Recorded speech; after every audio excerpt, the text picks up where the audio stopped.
Welcome to another episode of Healing Through Love. Each week, we share ideas, experiences, and resources to increase the awareness of domestic and family violence and to empower survivors to grow and thrive. We talk with experts who share their advice, or with people who have experienced abuse, no matter where they are on their journey. This is all about healing through love. And now, here are your hosts, Sharlene Lynch and Rose Davidson.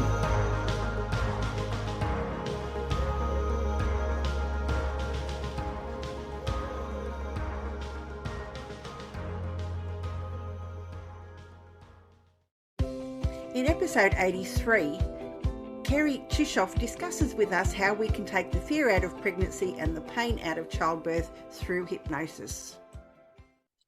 If you are looking at a screen of any kind, and we have little screens and bigger screens and bigger screens and TV screens and movie screens, but as soon as we start watching whatever is on the screen, we start entering a state of hypnosis.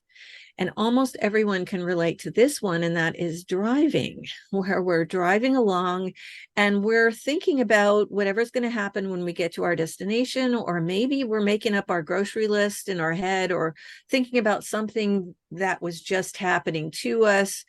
And all of a sudden, we're sitting at a traffic light or we're at our destination, and we can't figure out how we got there. What happened to the last few minutes? We have no conscious memory because we were in a state of hypnosis. The Healing Through Love podcast with Sharlene Lynch and Rose Davidson.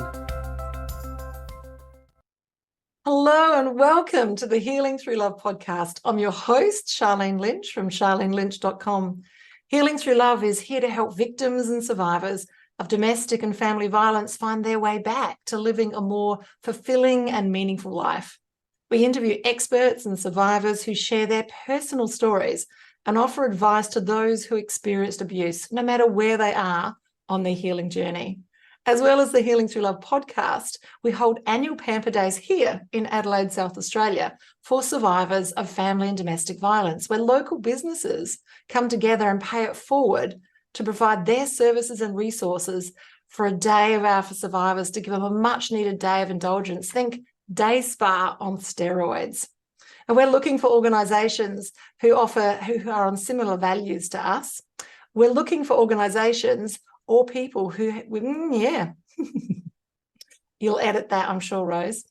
We are looking for organisations or people with similar values. Please get in touch if you feel that we're in alignment. I'm so proud to say that Healing Through Love has now gone global this year, and we are now in 8 different locations around the globe, and excited that we'll be having pampering days in cities near you. So if you'd like to participate with us, either be a practitioner on the day or would like to be a guest or an organiser, please reach out to us at Healing Through Love. Today, we've got a very special guest, and I'm very excited that we've got Kerry Tuschhoff with us. And she is a fascinating woman who really offers healing in a very unique technique. And we're going to dive in deep to what this looks like. She's the founder and director of Hypnobabies, hypnobirthing. Kerry Tuschhoff had loved being in childbirth, a childbirth educator, a doula, a speaker, a hypnotherapist for over 30 years. As she started when she was 2, teaching families to trust their minds, bodies, babies, and the process of childbirth is her passion, and hearing and healing birth stories is her joy. I love this, educating people who need to change and heal.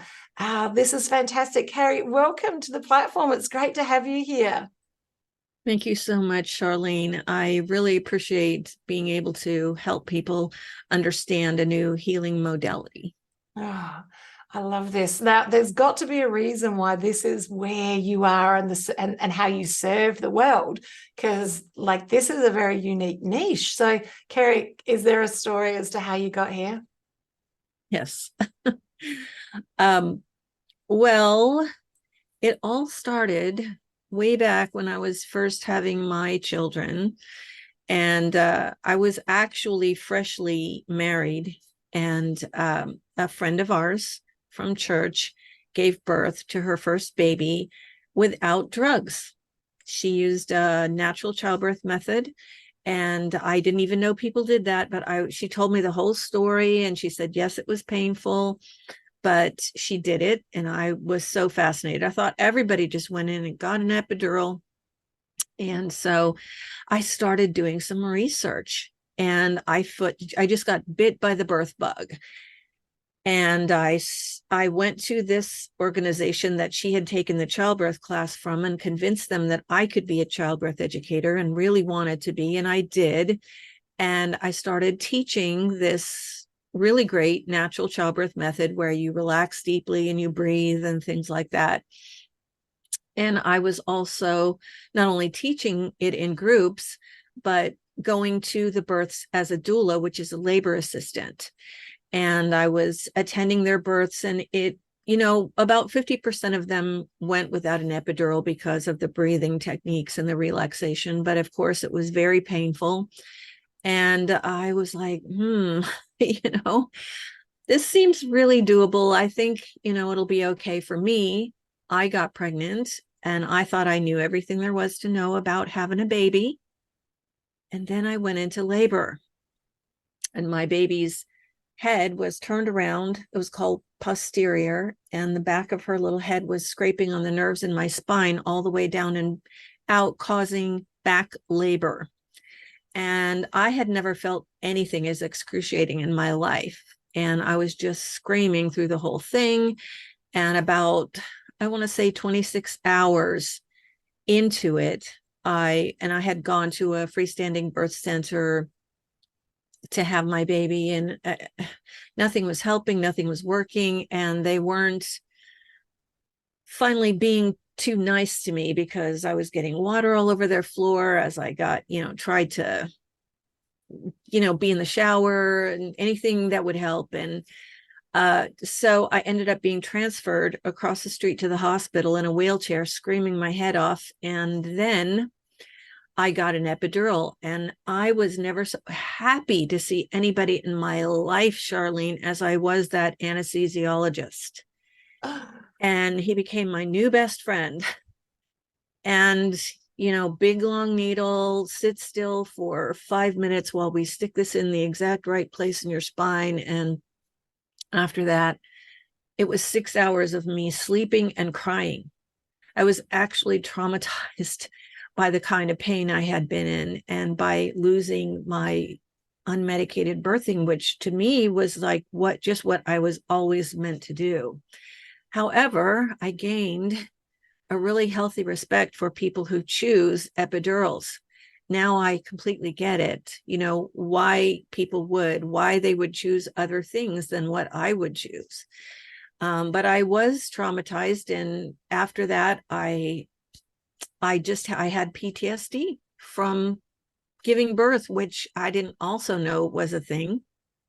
And so then I got therapy, but that wasn't working. So I did hypnosis, and it was amazing to be able to go to the root of where that pain was and where those fears were for the next time. And help to basically reframe all of it and build a bridge to move forward. And that's what I did. And 4 years almost to the day, I gave birth to my son. And it was only 7 hours from start to finish, as opposed to 36 with the first birthing. But he was also posterior, turned around, back labor. And there was one particularly gnarly contraction that I was having. And when it was over, I looked up into my sister's face, because she had been holding my hands. I had been squeezing hers, I should say. And she was sobbing, and she said, it should never have to be this hard. And a light bulb went on over my head. And I realized that even if I never had another child, and I didn't, I was going to find a way for other people to not have to go through this if they wanted a more holistic experience of childbirth. If they were like me and they wanted to have an unmedicated birthing, and a physiological one, meaning, no interventions or as few as possible, I needed to find a way. And it took me a few years, but I saw a TV show about hypnosis for childbirth, and then I got some training in it, and It wasn't exactly what I was looking for. So I went and I studied hypnosis itself, and then hypnotherapy. And then I became a hypnotherapist. And then I found that there was something called hypnoanesthesia. And I did not know that this was a real thing, but it is. So people who have to have surgeries, whether it's dental or medical surgeries, whatever it is, they work with a hypnotherapist ahead of time for about 2 months with this retraining of the subconscious mind. And that retrains their subconscious mind that in surgery, the surgeon's knife or scalpel will feel like a tingling sensation, or maybe a pushing or pulling sensation, tightness, pressure, things like that, rather than the pain one would experience when you get cut open. And once I found out that this was a real thing, that they used hypnosis for preparation for surgery, for the surgery itself, and for the recovery, that was it. Then I knew I had what I needed to create my own childbirth education program. And I did. I created Hypnobabies Hypnobirthing, and it's a complete childbirth education program. And it uses medical hypnoanesthesia to help eliminate, or lessen the pain of childbirth. It helps with pregnancy. It helps with birth. It helps with postpartum. It helps with breastfeeding. It helps with new parenting, all those things. And it has been such a joy. It's been 22 years now. And I just, every day I get up and I'm grateful for all the people across the world that choose Hypnobabies for their birthing, because they send me their birth stories, and it just makes all the difference in the world to have that joy. While you're pregnant, you're looking forward to the birthing. You have a much better birth. You have more joy at birth, and you have more joy afterwards. So whatever you associate with the birthing, like the baby, is going to be more joyful in itself. And we have, just really quickly, 2 types of healing that take place in birthing with Hypnobabies. And one is the first time parents that come to us and they've heard nothing from all these people about just how awful it was for them and how awful it's going to be. And they are like scared to death. As soon as they start Hypnobabies, they start healing that place and being able to create a space for themselves, a healing space that, keeps all that out here. And the second type of healing is people who've already had, a distressing birth, a challenging birth, a traumatic birth, and they come to us because they want a better experience this time. And then they're able to heal through childbirth. So it is just super gratifying. And anyway, that's what I do and why I do what I do. I love it. I love it. Where were you 30 years ago? I know. Where was I 30 years ago when I was having children? Mine was an epidural gone wrong. They ended up doing it incorrectly, and all the spinal fluid leaked out. So my brain was basically just hanging on my brainstem. And so I think migraines times 1,000. I couldn't breathe. And so they had to do what they call a blood patch. So I had to go into major surgery straight after giving birth. It was, and I only ever had one baby. So, yeah, and that's okay. I love him dearly. He's passed over now, but sending him light and love. It's not your fault, baby. So, Cheryl got it wrong. And and it's amazing when you have these birth stories that are like so dramatic. It's like you magnetically attract other women that have birth stories that are challenging as well.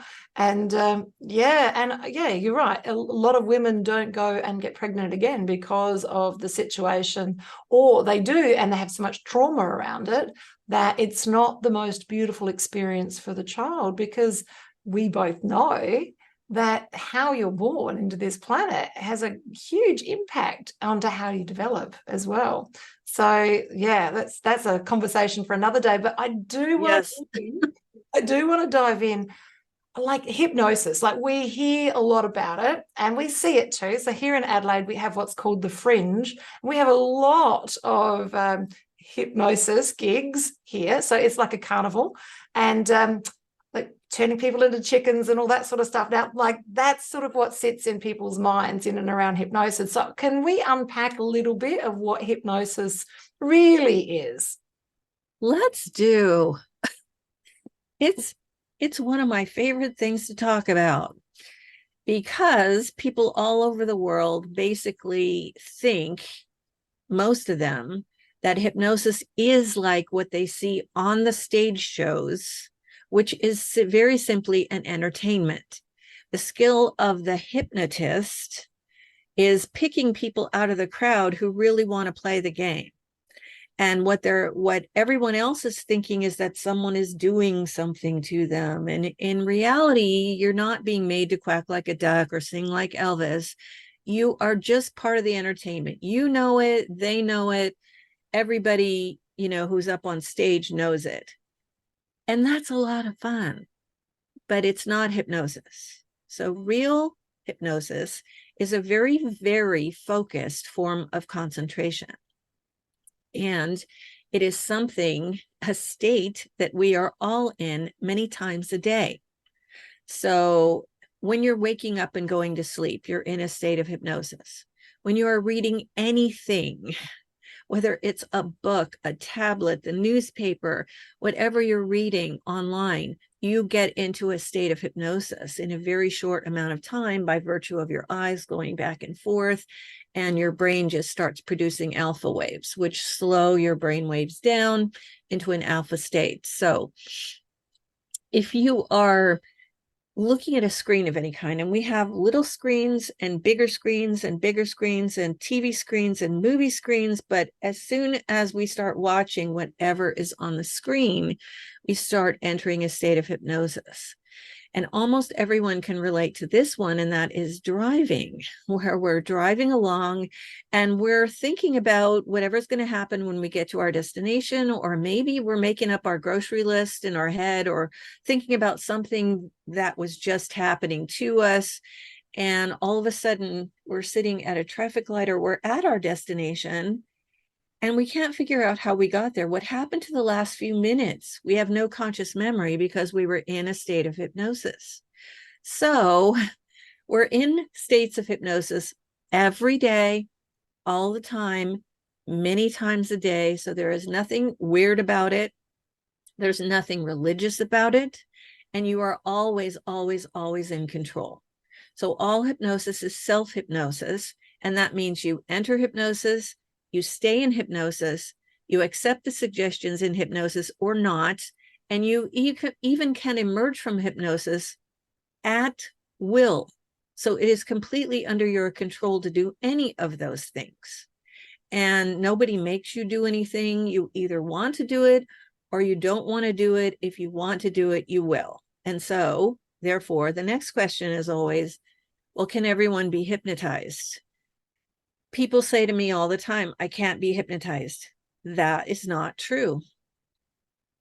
Anyone over the age of 2, because you have to be able to sit still and focus, can be hypnotized if you are not on alcohol or drugs, or, if you're mentally in a mental state or have anxiety or something, and you are on certain kinds of medications that don't allow you to focus and concentrate, which does happen, that might be, the exception.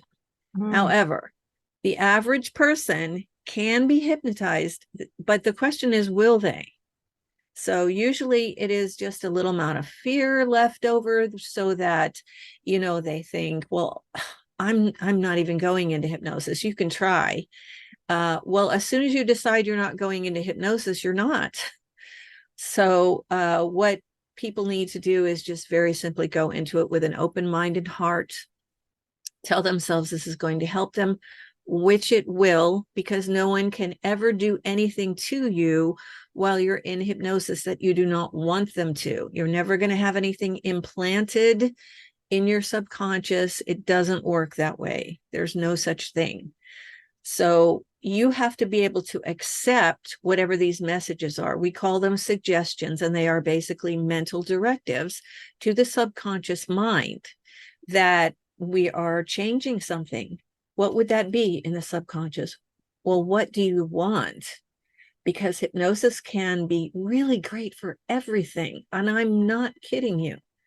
If it can help people get through surgery with no drugs whatsoever and childbirth without interventions, without drugs, it can heal and change just about anything. So that's where healing comes in. When people say, well, I want to be healed. I went through something traumatic, and it could even be birth trauma. That's a big one for me. That's a huge thing to me, is people like yourself who went through childbirth in this most vulnerable of times, when they are thinking about their own health and the health of their baby, and is everyone going to come out the other side of this okay? And there is nothing like that fear. There is nothing like that concern. There is no time in your life where you are more vulnerable. And so people become traumatized because of certain things that happen when they are birthing. And yes, hypnosis can help with birth trauma. So it can help with other things as well, other healing. I love that. I love that. I must admit, I was one of those people who was very skeptical.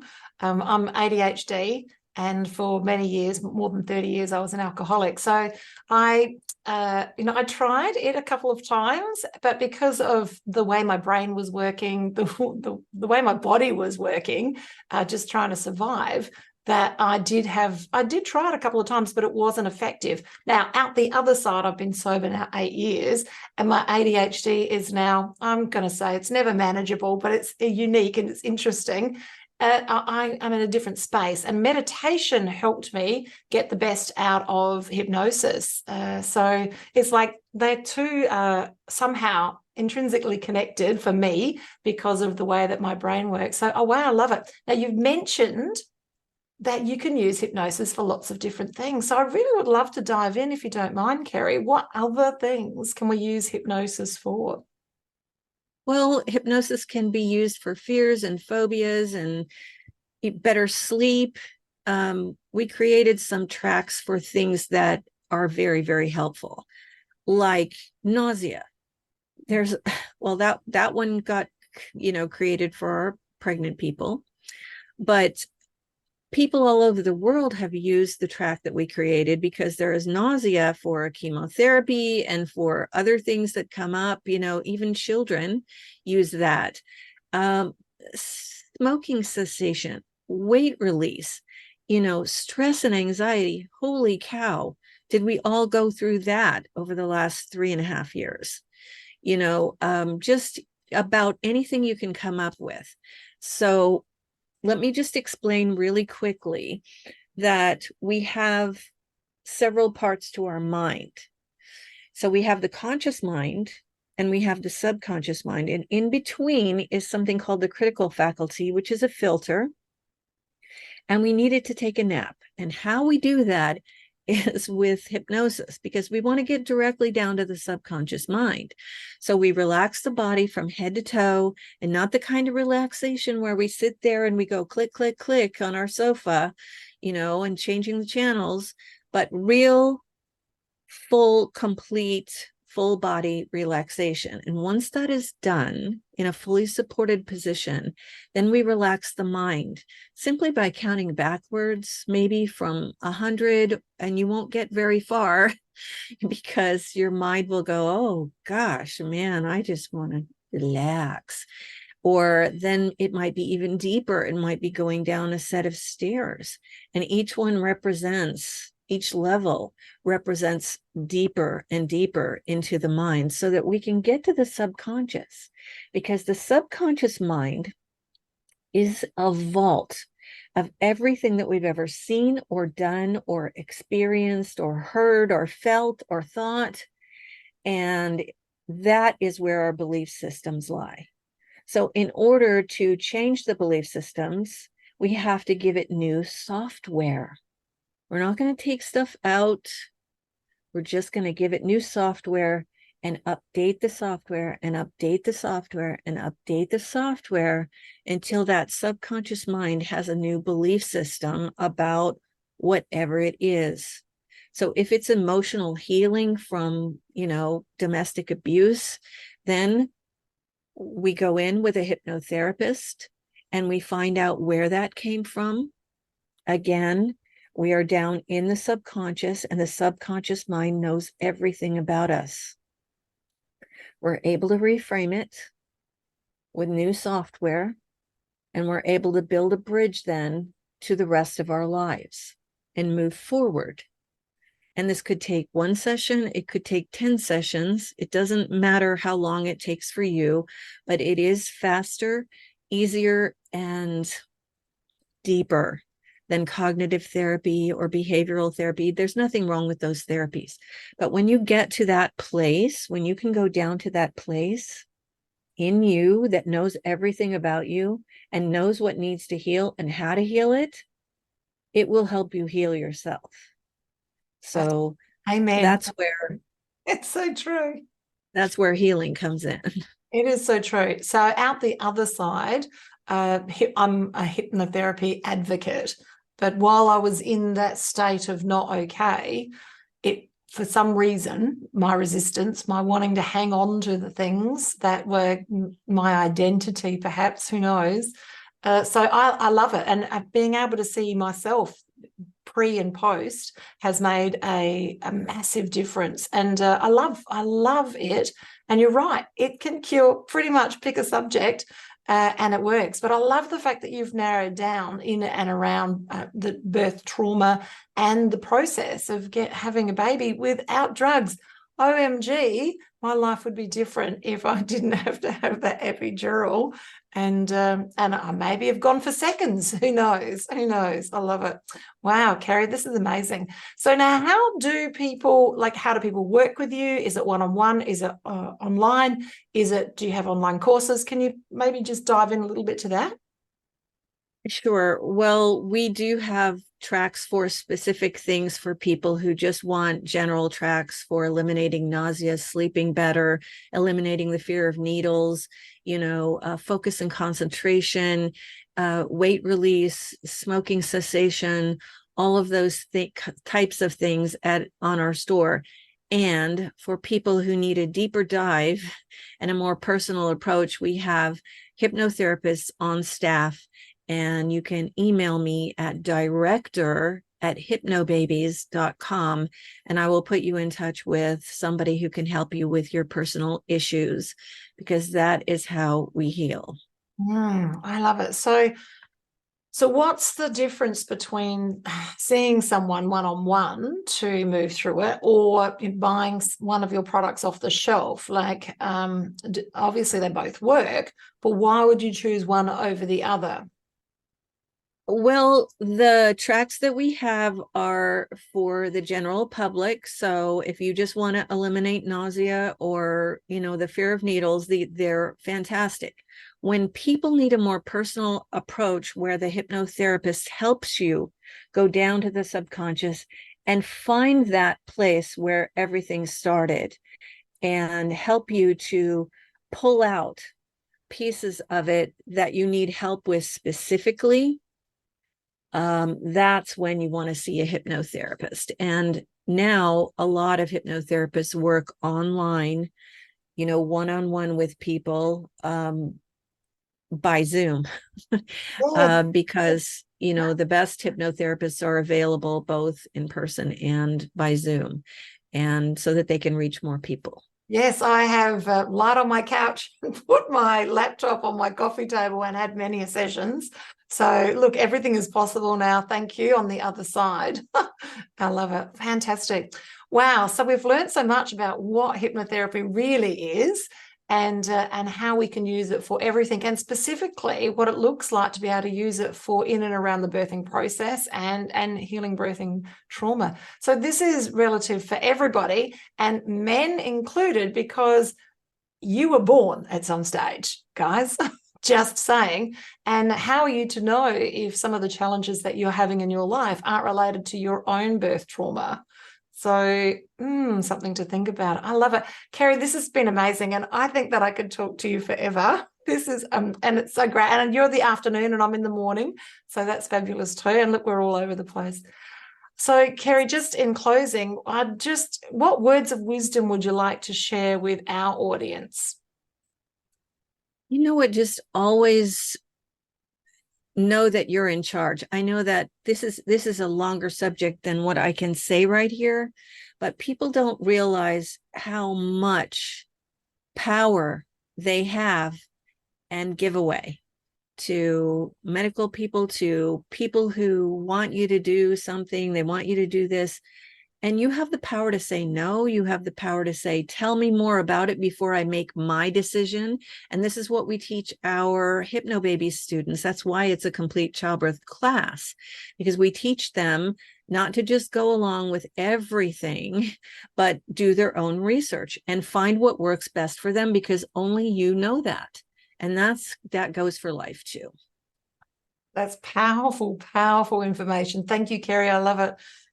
In a world where shadows often fall in the corners of our lives, where there is a beacon of hope and it's healing through love, we're a community dedicated to shifting awareness of domestic and family violence, transforming pain into empowerment. Every story matters. Every voice can make a difference.